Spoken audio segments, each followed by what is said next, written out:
So for education not to be discriminating and to be equal amongst all, one of the things we need to do is to abolish the so-called national schools. So it will be equal for all of us. So when you say that all these should be abolished to bring equality, I think that is wrong. No, because just let him finish. Just listen. Yes. My point. Welcome again to Smartlands Media. I'm Florence Owiti. Today we want to talk about issues revolving around education. Back to school is here with us. This is a new year. Students are going back to school. Some are joining new schools and some are joining high school for the first time.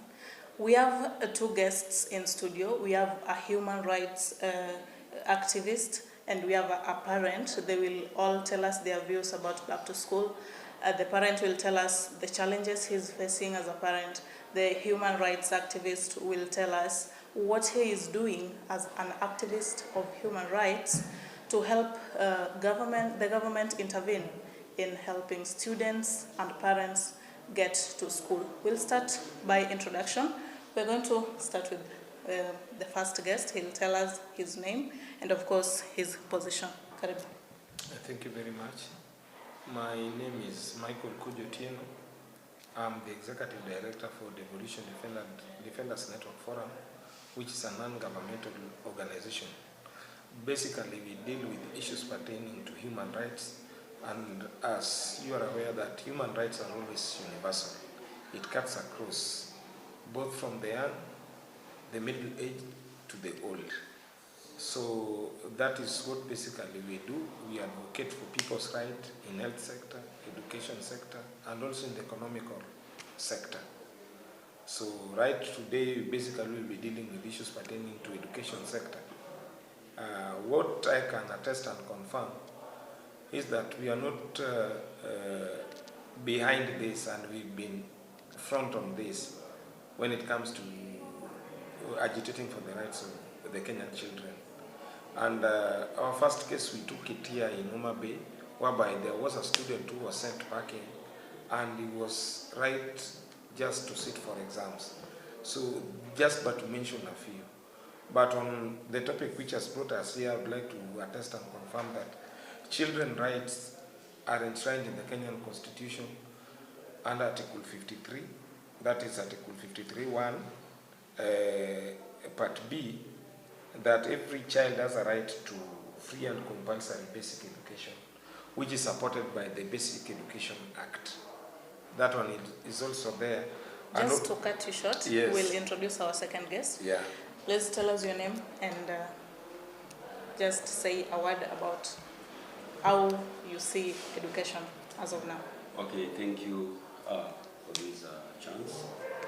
My name is Emmanuel Ola, a Kenyan parent, and purposely I'm here because of the current issues that is affecting us as parents, that is in taking our children back to school. Because if we compare the current regime and the current challenges, they are more economical compared to the previous ones, which were purposely about education purely. Yeah, so I'm here to air my grievances as a Kenyan parent, and I know me being here, I can speak on behalf of other parents who are also facing challenges, but they don't have a medium where they can present their issues. Just to let me and the viewers know, how many school-going children do you have and which grades or classes are they? Okay, to start with, I have two. One in Form 2 and the other one in Grade 3. So you see, it is not easy on my side, because the one in Grade 3 also, because we have new education system, it is still expensive on my side. The one in Form 2 is also expensive because of school fees and other things that I'll mention. You have two children, one in this CBC system and the other in 844 system.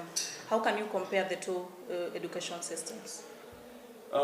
Thank you. I can say if I compare the current, that is the 844, because as a parent I was also from 844. So I can praise it, but it was a good system, but it was more theoretical compared to the current one, the CBC, which is more practical based. But now the challenge is that the current one is more expensive compared with the issues that are in our economy.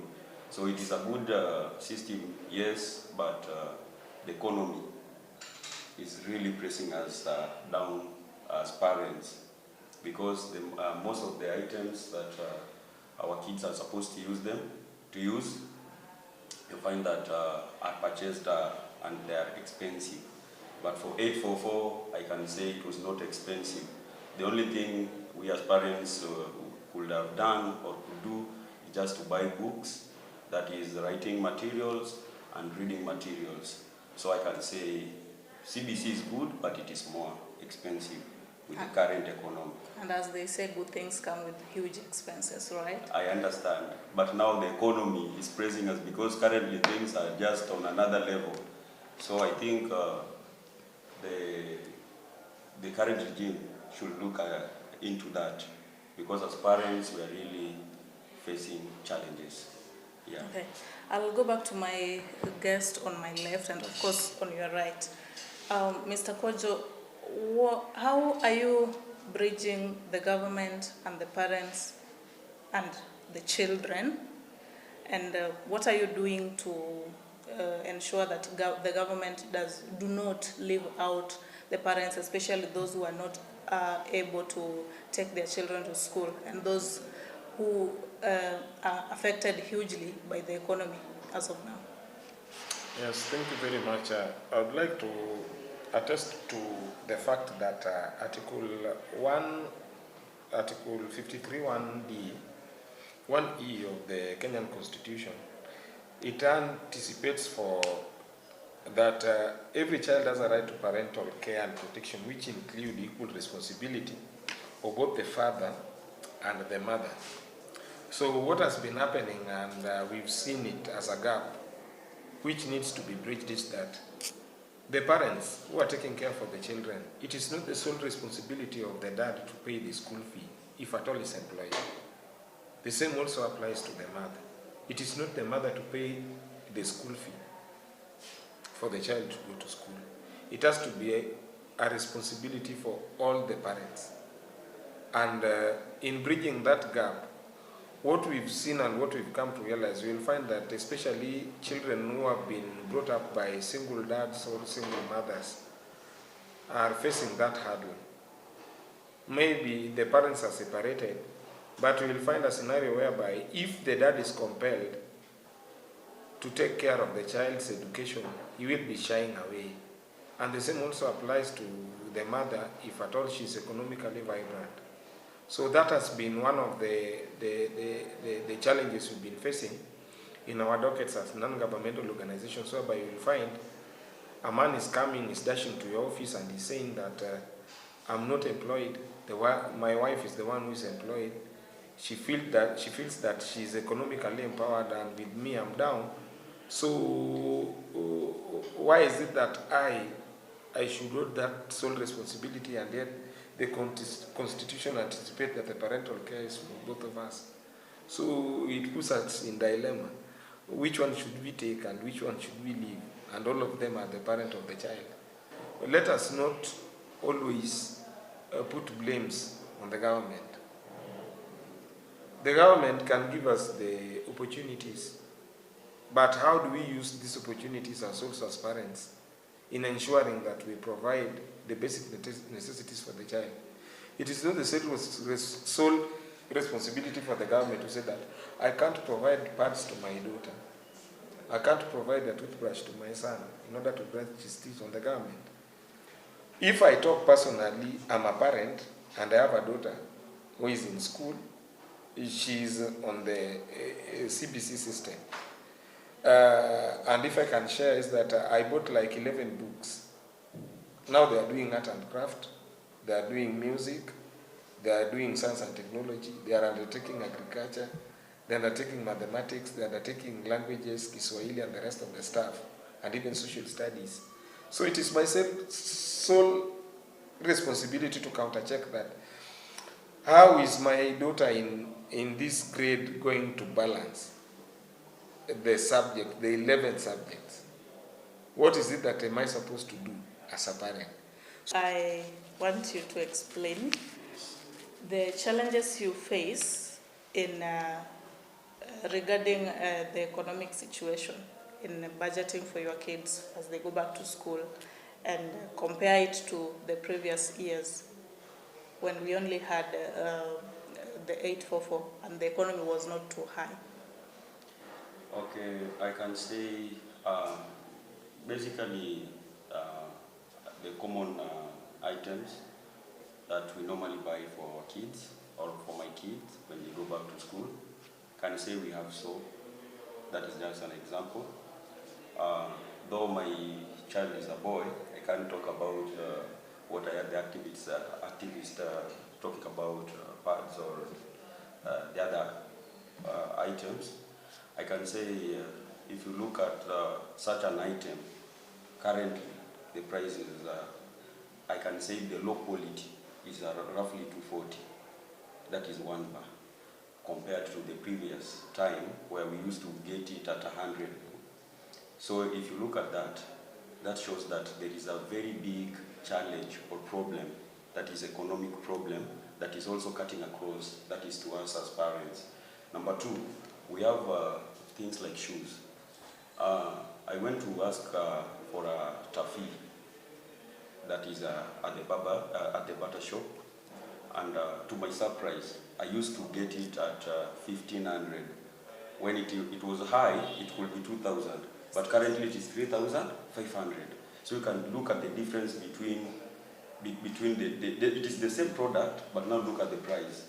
A difference of over 1,500. Yes. Or we can say 1,000. So that shows us that there is a problem, that is the economy is not headed in the right direction. Yes. And you know, when I'm a parent, I'm a responsible parent, I don't know other parents, their stand or their might. So this one can affect the child in that, for those who can't afford that, the child cannot go to school, go back to school. The child will just stay at home. So what I was just saying, or I'm saying, is that I'm not looking at it at the perspective of that I'm an able parent. No. Yes, I know the importance of education, but we have others who don't have that information or the formal education. So it is my plea that the government should consider this and bring back the economy where it was, so that all children can go to school. Okay. Maybe I can add something. If I compare the fee structure that I received last year with the current one, you see there is a big difference. There is an increase in school fees. In that, we have feeding program there. This feeding program, I can say it is the one that is taking a lot of money, the fee part of the structure. I can say last time I had the government through the cabinet secretary promising parents that they are going to ensure that all the children are getting food from the school without a single pay from the parents. But it is not like that. This means that as schools, the head teacher can just wake up today and change the feeding program fee to what he wants. So they should also look at this. They should not say things which they don't even follow up, because there are some schools, there are some head teachers and their staffs who are exploiting us as parents. So they should just come up with one item, one figure that it can be neutral in the whole school. And if it is supporting us parents by feeding our kids, they should do that without failing, because it is the major item that is also affecting us as parents. Mr. Kojo, just before you talk about what I asked previously, Yes. do you think the government can subsidize school items like stationery and stuff so that the burden is not on the parents? You know, it's the rights of the children to go to school, but the children can't do it themselves. The burden comes back to the parents. So can subsidy help in reducing the costs of education? Thank you very much, Madam Owiti. You know, when you talk of subsidy, basically it falls on food items, especially commodities, what people are using in order to get maybe their products. Subsidy, you can talk on it on fuels and fertilizers, and also on food aspect part of it. But when it comes to materials, the only ambient part which will be affected is on the aspect part of the transportation cost. I always ask myself, who are these characters who came up with this issue of secondary schools and boarding schools? Because that is where the high cost is. All of us here who are present here, most of us maybe we've learned in public schools, public primary schools.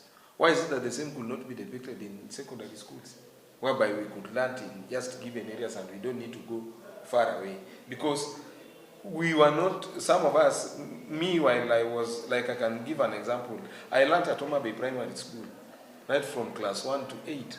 So I could foot myself, imagine from Gotrabore straight up to Homa Bay Primary School, and I could go back for lunch.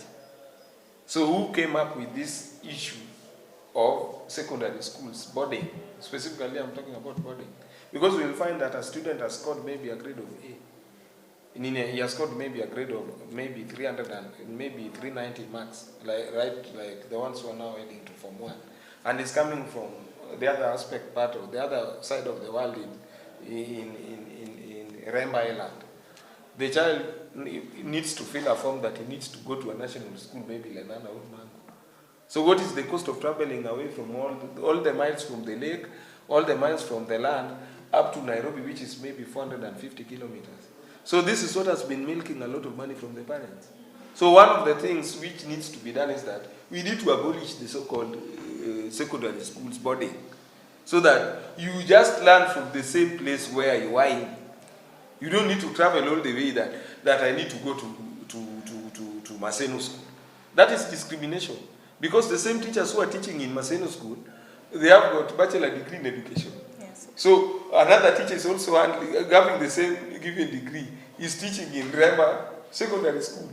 So that one brings in the element of discrimination. So what needs to be fought for first, before the Republic or in education sector, is how can we abolish the so-called secondary schools, boarding schools? Because we'll find most of the parents who are crying, there are these parents who are taking their kids to boarding schools, not day schools. And the other aspect part of in which the government has tried is that on the issue of abolishing the so-called the grades.